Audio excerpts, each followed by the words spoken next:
नमस्कार दर्शक बंधु मु शिव प्रसाद टेच इन ओडिया चैनल को आपण मानक स्वागत। कौन रही आज पाणीपाग खबर आसतु से विषय जानिबा।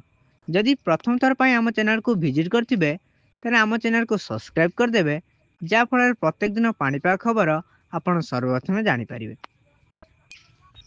पाणीपाग नहीं बड़ अपडेट। दक्षिण ओडिशा पई वार्निंग जारी करिछि आंचलिक पाणीपाग विज्ञान केंद्र। लघुचाप प्रभाव में पुणी दक्षिण ओडिशा रे प्रबल अति प्रबल वर्षा हो पारे। आसंता 24 घंटा मध्य दक्षिण ओडिशा रे दुई जिला कोरापुट और मालकानगिरी रे प्रबल अति प्रबल वर्षा नहीं रेड अलर्ट जारी होईछि।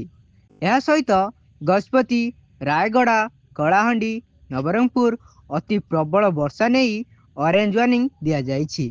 उपकूल खुर्दा पुरी नयगढ़ गंजाम कंधमाल बलांगीर और नुआपड़ा जिले में प्रबल वर्षा संभावना नहीं येलो अलर्ट जारी होईछि। तेबे आश्वस्तिकर है उत्तर पश्चिम रे नहीं बड़ वर्षा किछि किछि स्थान रे हालुका वर्षा हो पारे। सारा राज्य में कोहला पाग सांग को हालुका वर्षा हो पारे। 30 तारीख जाए मत्स्यजीवी मानू समुद्र भितर को न जावाक बारण करा जायछि।